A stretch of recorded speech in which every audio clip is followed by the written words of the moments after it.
È tutto pronto per il Riccardo Grassi 2021, 12 cavalli al via anziani, 1 Shomar, 2 Verdon WVF, 3 Demos Racing, 4 Atic DL, 5 Africa Jet, 6 Artico Jet, seconda linea, 7 Upright B, 8 Zefiro Dete, 9 Achela Palferm, 10 Azteco dei Greppi, 11 Vince Rogar, 12 Tulum.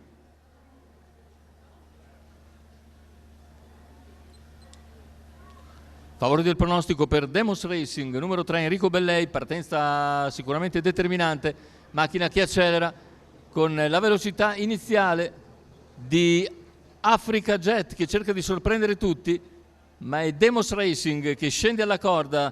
Africa Jet insiste al suo esterno, a contatto rimane Verdon WVF, poi Shomar.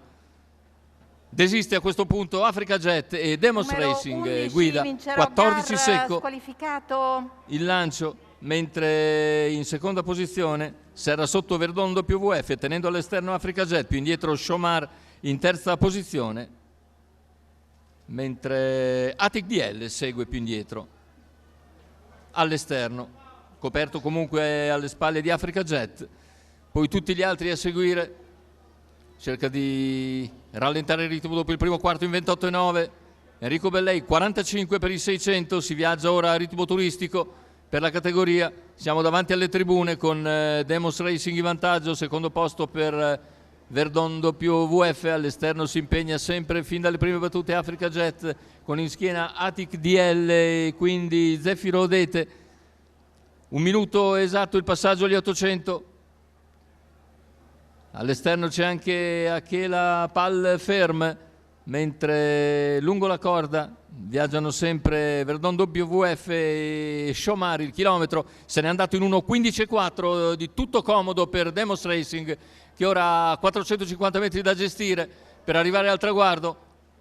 Superato l'ultimo paletto con un parziale in 14,1, ora ha decisamente cambiato marcia, è scattato Atic DL per superare Africa Jet, ma in seconda posizione alla corda rimane Verdon WVF, completamento della piegata, 13,9 per la curva, entra in netto vantaggio Demos Racing, inseguito da Verdon WVF, Atic DL, ma è Demos Racing che nel finale non ha più problemi, viene a vincere facile, secondo posto per Verdon WVF. Al terzo finisse Shomar ed è 1:13,1 il ragguaglio conclusivo, lontano dal record di 1:11,7, ma comunque ha potuto sicuramente graduare sul percorso. Enrico Bellei che torna così alla vittoria nel Riccardo Grassi grazie a un Demos Racing in ottima condizione fisico-atletica, che in percorso di testa comanda la gara e vince nei confronti di Verdon WVF. Al terzo posto finisce Shomar, poi più indietro Upright B e Atic DL a completare il marcatore. Demos Racing, Enrico Bellei e Eric Bondo come trainer vincono il Riccardo Grassi edizione 2021.